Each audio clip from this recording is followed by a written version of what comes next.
I had three, on my father's side, three aunts and four uncles, very similar to the Walton family. And so similar, um, that they had even the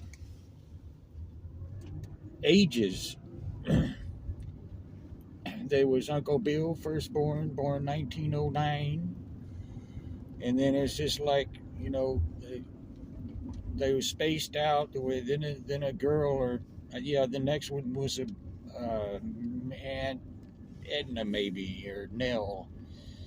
Then the next one is a boy and another boy, and then a girl, and then a boy. And so, and at the timing of that time, of course, Uncle Bill, he grew up more in the 20s, but most of them, that's when they grew up in the 30s. The same, they could have got the script from our family. But this is about his philosophy, Uncle Bill. He was playing with some explosives and maybe gunpowder, fooling around. He's a teenager, and maybe it's just some really powerful firecrackers, but I forget how exactly the accident happened, but it resulted in him losing 2.5 fingers. I think one of them was his thumb, and then 1.5 or 2.5 fingers. And so, yeah, that's too bad. And then he had another accident.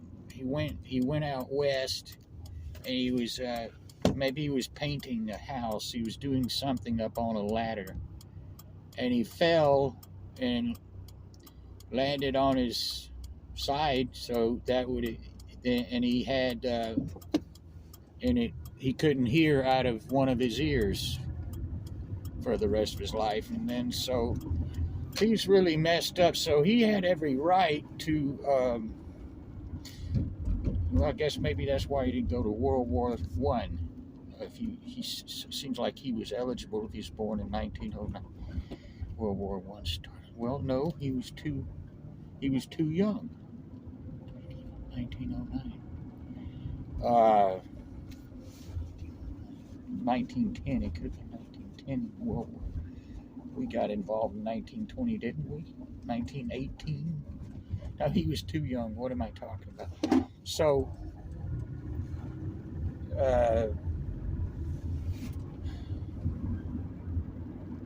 let's see here. Okay, so anyway, World War One or no World War One, he had that accident, and then he, like I say, he has every right to take some kind of a desk job.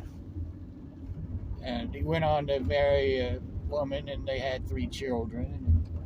But what I remember about him, one of the earliest memories is how he would come over every Sunday afternoon and talk to my father about real estate. It was so boring.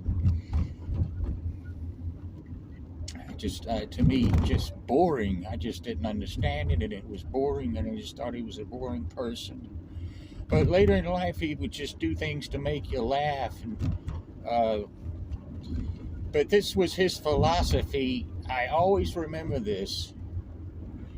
Never, and it's this: never worry about anything, because you will probably find out that what you were worrying about,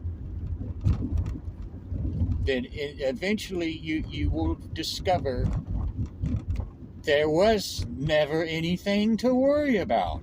You did all this worrying for no reason. Needless worrying. So I try to think about that in times of stress, and I just try to think about that. But yeah, he was amazing.